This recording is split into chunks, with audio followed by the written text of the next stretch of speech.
something isn't lining up.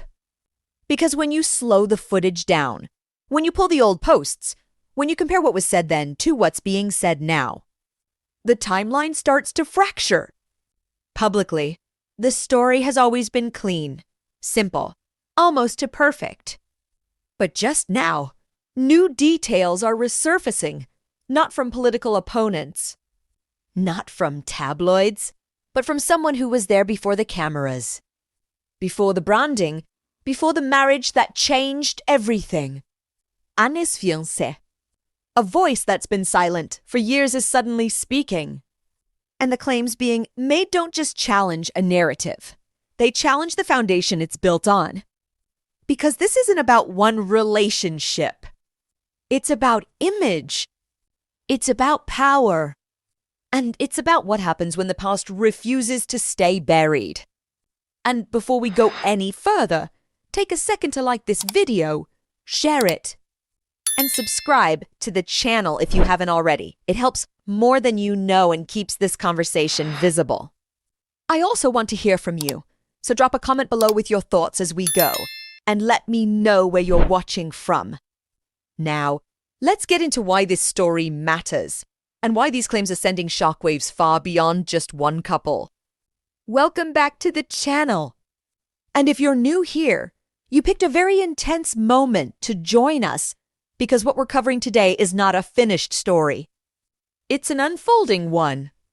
This is a situation where new claims are surfacing in real time. Old footage is being re-examined, and long-standing narratives are suddenly under scrutiny. And as always on this channel, the goal isn't to sensationalize, it's to slow things down. Line everything up, and look at what's actually being said versus what's been presented for years. What makes this story different is not just who is involved, but what they represent. This isn't a private dispute happening in the shadows. This is about public figures, public branding, and a carefully maintained image that now has people asking uncomfortable questions. So as we move forward, keep this in mind. Nothing here is being stated as fact unless it is publicly verifiable, and all claims will be clearly framed as allegations. But the implications, if even parts of this are true, are significant. And that's why this matters. To understand why these new claims are causing such a reaction, you first have to understand the image that's being questioned. For years, Erika Kirk and her husband, Charlie Kirk, have been presented as more than just a married couple. They've been positioned as a symbol, a model, a carefully curated example of what success, stability, and traditional values are supposed to look like in a very public, very political space. Charlie Kirk is known nationally as a culture warrior, outspoken, polarizing, and constantly in the spotlight. And alongside that image stands Erika, the supportive wife. The polished presence, the softer counterbalance to a hard-edged brand. Together, they project faith, family, and unity. Their photos circulate widely. Their appearances are intentional. Every detail feels deliberate. And that's important, because when people build an identity not just around who they are, but around what they represent, perception becomes everything. This isn't just a marriage in the private sense. It's a public-facing narrative, one that resonates with supporters, critics, and observers alike. For many people, the Kirk family doesn't just reflect personal success, it reinforces an ideology. A promise that a certain lifestyle works, that the image matches the reality, which is why scrutiny hits differently here. When questions arise about authenticity, about timelines, about motivations, they don't stay contained. They ripple outward. Because if the image cracks, people start asking whether it was ever real to begin with, or whether it was always a performance designed for an audience. And that's the tension sitting at the center of this story. because the claims being made don't just challenge a relationship. They challenge the idea that what we see is what we get. And that brings us to the part where things stop neatly aligning. The timeline. When stories are true, timelines tend to hold. Dates line up. One chapter clearly ends before another begins. But when you start seeing overlap, when moments that are supposed to be separate begin to collide, that's usually where questions start. And that's exactly what's happening here. Publicly, Erika has spoken about periods of her life as if they were closed chapters. Long stretches described as quiet, stable, undisturbed, times when she claimed not to be dating, not to be involved, not to be entertaining multiple relationships. But when older footage resurfaced, reality show clips, archived social media posts, public photos that never fully disappeared, a different picture began to emerge. There are visible relationships documented online during the same windows that were later described as inactive. Couples' photos, public captions, appearances that suggest not just casual overlap, but full, committed involvement, all within a relatively tight span of years. And here's where the confusion deepens. Some of this content was shared openly at the time. It wasn't hidden. It wasn't private. Which raises an obvious question. If these moments were public then, how did the narrative later become so different? It's not about judging who dated whom. That's not the point. The issue is consistency. When you claim one version of events, but publicly accessible material suggests another, people start asking whether the timeline was simplified, reshaped, or strategically rewritten after the fact. And this matters because timelines don't exist in isolation. They set context. They shape credibility. And in this case, they form the backdrop for the most recent development, the moment someone from that past decided to speak. For a long time, one voice was noticeably absent from this story. Someone who wasn't speculating from the outside. Someone who didn't piece things together from clips or posts. Someone who was actually there before the public rebrand. Before the political spotlight. Before everything became carefully managed. Ex-Fiancé. According to his own statements, this is someone who shared a serious, committed relationship with Erika years before her marriage to Erika Kirk, a relationship that, at the time, appeared genuine and deeply intertwined, personal, emotional, and future-oriented. And then, without public explanation, that chapter ended. For years, he said nothing. No interviews, no posts. No attempts to insert himself into the narrative as Erika's life moved in a completely different direction. And in a world where silence is often broken quickly, that absence stood out. Now, he's explaining why. He claims that legal pressure played a role, that agreements were in place, that speaking openly carried consequences, and whether or not those claims can be independently verified. They align with a pattern we've seen before, where power, influence, and public image can effectively quiet people on the periphery. What's changed, according to him, is timing. He says the silence ended because the narrative being presented no longer matched what he remembers living. And when you watch his recent statements, one thing becomes clear. This isn't framed as bitterness. It's framed as correction. He isn't positioning himself as a hero or a victim. He's positioning himself as a witness. But with that comes a responsibility, because what he's alleging carries serious weight. And that brings us to the claims themselves. Before going any further, it's important to be clear about one thing. What follows are allegations. They are claims made by one individual, based on his personal experience, and they have not been independently verified. They are not established facts, and they are being presented here for context, not conclusion. According to the ex-fiancé, the relationship he shared with Erika did not end in the clean, organic way the public narrative later suggested. He alleges that there was overlap, not just in timelines, but in emotional investment, and that decisions were being made behind the scenes that didn't match what was being said publicly. He claims that Erika's transition into a new relationship, and eventually into a new public life, was not driven solely by romance, but by opportunity, by stability, by access to a much larger platform. Again, those are his words, not confirmed reality. What is verifiable is that Erika's public presence shifted dramatically in a relatively short period of time. Her image changed. Her messaging changed. Her proximity to power changed. And those changes coincided with the beginning of her relationship with Erika Kirk. The ex-fiancé alleges that this wasn't accidental.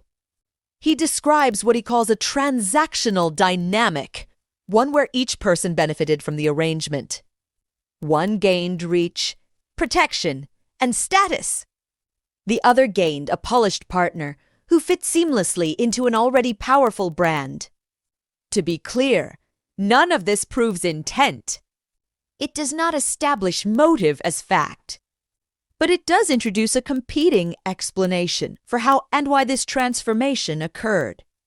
And once that alternative explanation exists, it becomes impossible to ignore the larger forces at play, the psychology, the power dynamics, and the pressure that comes with public life.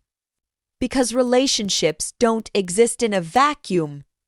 When relationships intersect with influence, visibility, and ambition, they start to operate under different rules.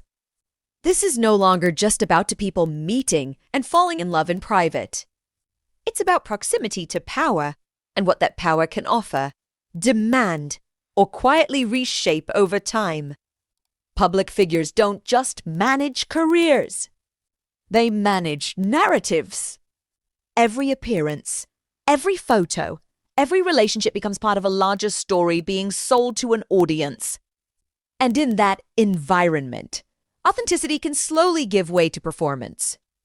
The ex-fiancé's claims lean heavily that we see TG redemption, but adaptation, a calculated shift toward a role that offered security, status, and insulation from uncertainty. That doesn't automatically make someone a villain. In highly public worlds, people often mold themselves to survive. They learn which version of themselves is rewarded, protected, and amplified. Over time, that version becomes the one the public recognizes, while earlier versions quietly disappear. There's also an imbalance worth acknowledging. When one partner holds significant influence, financial power, and cultural reach, the dynamic changes. Decisions stop being mutual in the traditional sense. Expectations rise.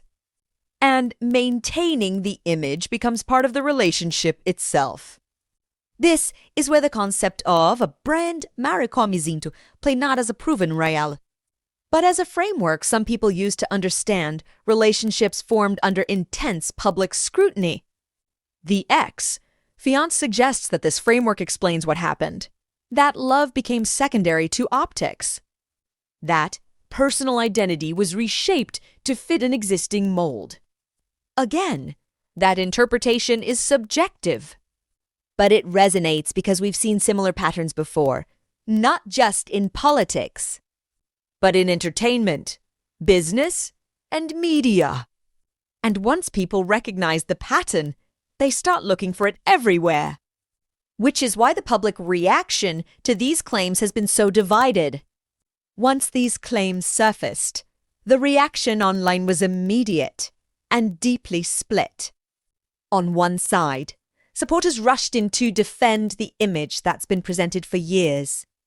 They dismissed the ex-fiancé as a bitter former partner, accused him of chasing relevance, and argued that Personal relationships from the past should stay in the past. For them, the timing alone discredited the claims. But on the other side, skepticism spread just as quickly. People began revisiting old interviews, pausing clips, rewatching public interactions with a different lens. Moments that once seemed ordinary were suddenly being analyzed for tension, distance, or performative warmth. Social media threads popped up comparing dates, screenshots, and archived posts. And this is how narratives shift, not through one explosive revelation, but through collective re-examination. The internet doesn't wait for conclusions. It crowdsources suspicion.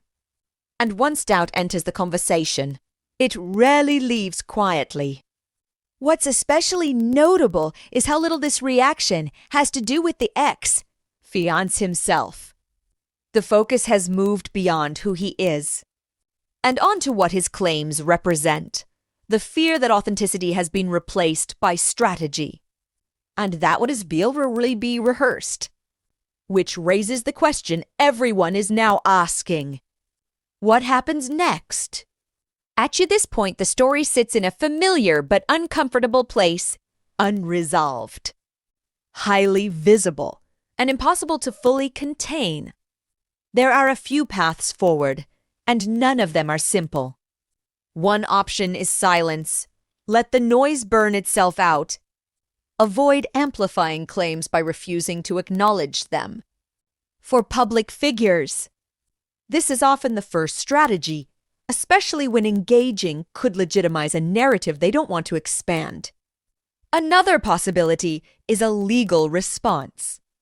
Cease and desist letters, private warnings. Behind the scenes, pressure designed to shut the conversation down before it grows further. If there are agreements in place, this route becomes more likely.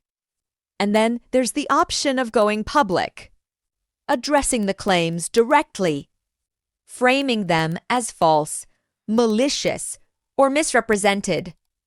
But that approach carries risk, because once details are discussed openly, they invite scrutiny, follow-up questions, and demands for proof. The ex-fiancé has hinted that more information exists. Whether that means documentation, messages, or further testimony is unclear. But even the suggestion of additional material keeps the tension alive. For now, what's certain is this: the narrative has shifted. The story is no longer static. And the longer it remains unresolved, the more people will continue to fill in the gaps themselves. Which brings us to the bigger picture, and the question this story ultimately forces us to ask. At its core, this story isn't just about a past relationship or resurfaced claims. It's about credibility, about how much of what we see is authentic, and how much is carefully constructed for public consumption. When lives are lived on a stage, where does the performance end and the reality begin? If the claims made by Erika Kirk's ex-fiancé are exaggerated or false, then this becomes a cautionary tale about how easily narratives can be distorted once they hit the internet. But if even parts of what he's saying are true, it raises far more uncomfortable questions, not just about one marriage, but about the systems that reward image over truth. So now I want to hear from you. Do you think these claims hold weight? Or do you see this as a former partner rewriting history? Do you believe public figures can truly keep their personal lives separate from their public brands? And how do you think this will ultimately be handled? Quietly, legally, or head-on? I'm Detective B, if you're fascinated by real life, mysteries, and criminal investigations. Tap like, subscribe, and share your opinion in the comments. I'd love to know where you're watching from and what you think about today's case. Make sure to subscribe and turn on the notification bell so you never miss a new episode. Until next time, stay curious, stay vigilant, and remember, in true crime, The line between fact and perception is often thinner than we realize.